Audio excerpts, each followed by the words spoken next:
ఉత్తరాంధ్ర అంటే సీఎం జగన్ కు ప్రత్యేక అభిమానం ఉంటుందన్నారు రీజనల్ కోఆర్డినేటర్ వైవి సుబ్బారెడ్డి. ఈసారి కూడా మళ్లీ సీఎం జగన్ ఉత్తరాంధ్ర నుంచే ఎన్నికల సంఖారామం పూరిస్తారని చెప్పారు. 27న సభ ద్వారా పార్టీ క్యాడర్ కు సీఎం జగన్ దిశానిర్దేశం చేస్తారన్నారు. టీడీపీ జనసేన మేనిఫెస్టోను ప్రజలు విశ్వసించే పరిస్థితి లేదన్నారు. ఈసారి ఎన్నికల్లో ఎన్ని పార్టీలు కలిసి వచ్చినా సీఎం వైఎస్ జగన్ విజయాన్ని ఎవరూ అడ్డుకోలేరంటున్న వైవి సుబ్బారెడ్డితో మా ప్రతినిధి నాయుడు ఫేస్ టు ఫేస్. 27వ తేదీన ఉత్తరాంధ్రలో సీఎం వైఎస్ జగన్మోహన్ రెడ్డి కార్యకర్తలతో జరిపే భారీ బహిరంగకు సంబంధించి అన్ని ఏర్పాట్లు శరవేగంగా జరుగుతున్నాయి. ఈ ఏర్పాట్లన్నింటిలో కూడా రీజనల్ కోఆర్డినేటర్ వైవి సుబ్బారెడ్డి గారి దగ్గరుండి పర్యవేక్షిస్తున్నారు. అసలు ఈ సభ ద్వారా కార్యకర్తలకు ఎటువంటి సందేశాన్ని సీఎం వైఎస్ జగన్మోహన్ రెడ్డి గారు ఇవ్వబోతున్నారు అనే విషయాలు మనతో మాట్లాడడానికి సుబ్బారెడ్డి గారు ఉన్నారు. సార్ చెప్పండి సార్, ఈ ఏర్పాట్లన్నీ దగ్గరుండి పర్యవేక్షిస్తున్నారు. ముఖ్యంగా ఈ సభ ద్వారా ఎటువంటి సందేశాన్ని కార్యకర్తలకు కానీ నాయకులకు కానీ జగన్మోహన్ రెడ్డి గారు ఇవ్వబోతున్నారు సార్?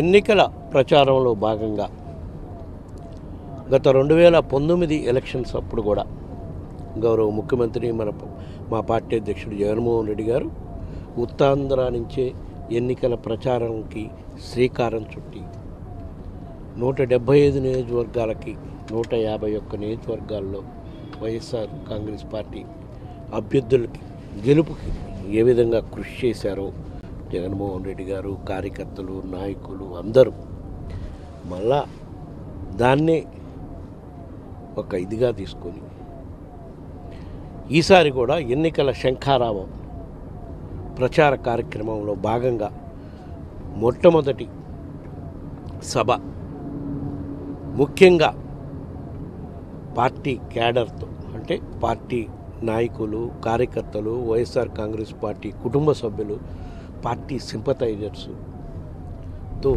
మొట్టమొదటగా ఈ నెల 27వ తారీఖున ఉత్తరాంధ్ర జిల్లాలోని విశాఖపట్నం దగ్గర భీమిలిలో ఈ సభ పెద్ద ఎత్తున నిర్వహించేదానికి ఏర్పాట్లు చేయడం జరుగుతుంది. ఇందులో ప్రధానంగా ఒక దిశ నిర్దేశించే కార్యక్రమం చేస్తారు.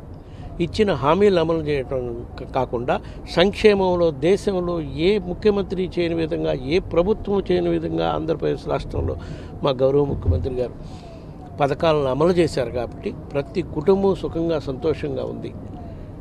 వీరిని మనం డైరెక్ట్గా ఎదుర్కోలేక కుట్రలు, కుతంత్రాలు, నిందలు, వ్యక్తిగత దూషణలు, ఇంకా ఎన్నో దిగజారుడు కార్యక్రమం చేసే కార్యక్రమం ప్రతిపక్షాలు చేస్తాయి. కాబట్టి వాటన్నిటినీ సమర్థంగా ఏ విధంగా ఎదుర్కోవాలి అనే ఒక సందేశం ఇచ్చేదానికే ఈ బహిరంగ సభ క్యాడర్తో ఏర్పాటు చేయడం జరిగిందని చెప్పి సందర్భంగా తెలియజేసుకుంటున్నాను. ఎందుకంటే ఈ సభకి ఉత్తరాంధ్రలో ఉన్న 34 నియోజకవర్గాల నుంచి కూడా ప్రతి ఒక్క వైఎస్ఆర్ కాంగ్రెస్ పార్టీ కుటుంబ సభ్యుడు, కార్యకర్త, నాయకుడు ఈ సభలో పాల్గొనే విధంగా ఏర్పాట్లు చేయడం జరుగుతుంది. సుమారుగా 34 నియోజకవర్గాల నుంచి, ఒక్కొక్క నియోజకవర్గం నుంచి పార్టీలో వివిధ పోస్టులో ఉండేవాళ్ళు అయితేమి, గృహ సారథులు అయితేమి, కార్యకర్తలు అయితేమి, సచివాలయ కన్వీనర్లు అయితేమి సుమారుగా 5 నుంచి 6-7 వేల మంది వరకు ఉండే అవకాశం ఉంది.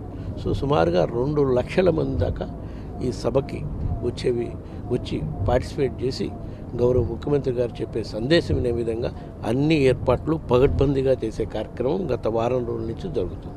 సార్, ఈ నెల 27వ తేదీన జనసేన తెలుగుదేశం పార్టీ ఉమ్మడి మేనిఫెస్టోను విడుదల చేస్తామంటున్నారు. అంటే తెలుగుదేశం పార్టీ మేనిఫెస్టోను ప్రజలు ఎంతవరకు విశ్వసిస్తారని మీరు అనుకుంటున్నారు? గతంలో కూడా ఆయన మేనిఫెస్టోను ప్రజలు చూసిన నేపథ్యంలో తెలుగుదేశం పార్టీ మేనిఫెస్టోను చూసాం, జనసేన పార్టీ మేనిఫెస్టోను చూసాం. 2014లో వీళ్ళిద్దరూ కలిపి ఇచ్చిన మేనిఫెస్టో కూడా చూసాం. ఒక్కటన్నా అమలు చేశారా 2014 నుంచి 19 వరకు? మళ్ళా 2019లో వీళ్ళిద్దరు సపరేట్గా ఇచ్చిన కార్యక్రమాలు చూసాం. ఏమన్నా ప్రజలు వాళ్ళని నమ్మారా? ఇప్పుడు కూడా అదే పరిస్థితి. ఆయన ఎన్ని మేనిఫెస్టోలు ఇచ్చినా, అందులో ఎన్ని అంశాలు పెట్టినా, మరీ ముఖ్యంగా వీళ్ళిద్దరూ కలిసి ఇచ్చిన మేనిఫెస్టోని ప్రజలు అసలు నమ్మే అవకాశమే లేదు అని చెప్పి సందర్భంగా తెలియదు. కెమెరామెన్ రమేష్తో నాయుడు, విశాఖపట్నం నుంచి.